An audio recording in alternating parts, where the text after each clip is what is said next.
uh, number one, why I wanted to interrupt you in a way. I mean, I'm partly reacting to the previous observation. Somewhere Europe has to grow out of the mindset that Europe's problems are the world's problems, but the world's problems are not Europe's problems. That if it is you, it's yours. If it is me, it's ours. I think that's something, and I see, reflections of that. Again, in terms of, there is a linkage today which is being made. A linkage between China and India and what's happening in Ukraine.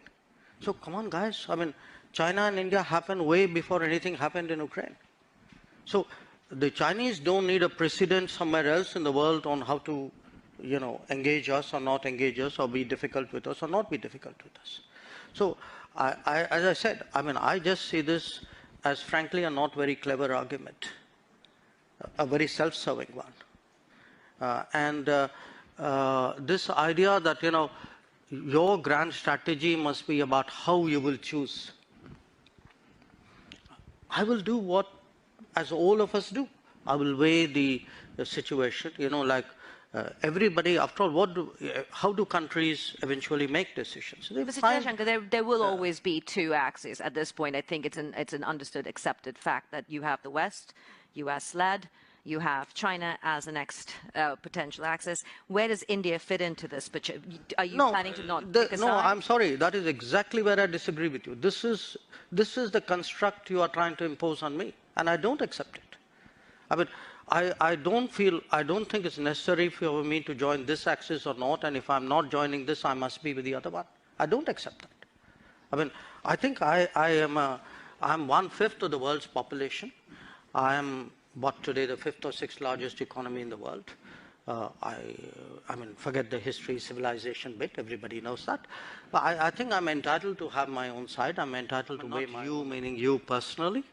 But people might want to ask themselves, because if I were to take Europe collectively, which has been singularly silent on many things which were happening, for example, in Asia, you could ask, why would anybody in Asia trust Europe on anything at all? So here's the take. I don't think, I mean, first of all, I think you're mischaracterizing our position, where they have, for example, when Bucha happened, we condemned Bucha, and we actually asked for an investigation into Bucha. In terms of what is happening with the Ukraine conflict, our position is very clearly that we favor an immediate cessation of hostilities. It's not that we've ignored it, unless you call phone calls to Putin and Zelensky as ignoring something. So first, I would urge you to get the factual position accurately. Secondly, in terms of the connection you are making, look, we have a difficult relationship with China. We're perfectly capable of managing it. It's if I get global understanding and support, obviously it is of help to me. But this idea that I do a transaction, that I come in one conflict because it will help me in conflict too, that's not how the world works. So a lot of our problems in China have nothing to do with Ukraine, have nothing to do with Russia. They predate it. And there are, I mean, if we are getting into who is silent on what issue at what point of time, I could point to a whole lot of issues on which, as I said, I mean, Europe has held its peace. So, I mean, it's a great polemical point you made. So I take it in that spirit.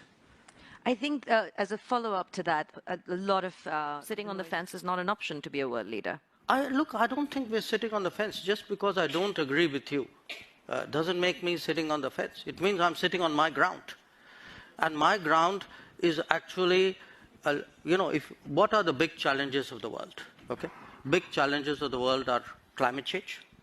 I think I'm very critical to the solution. I can be an exemplar. I can be actually an arena for an enormous leapfrogging of green technologies. Look at terrorism. look at the emergence of a world order, look at security, look at sustainable development goals. I mean, you take any and all of the big challenges of the world, some part of the answer either comes out of India, can be contributed to India.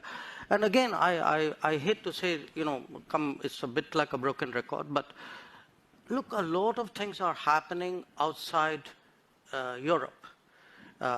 We have, partly because of climate change, for a lot of humanitarian, natural disasters, humanitarian responses. In our part of the world today, a lot of people look to us to help out. The days when they expected Europe to come, which Europe did at the 2004 tsunami. The difference today is nobody's even thinking of that anymore. So the world is changing, new players are coming, new capabilities are coming, but a new agenda must come. The world cannot be that Eurocentric as it used to be in the past. And who will India play with?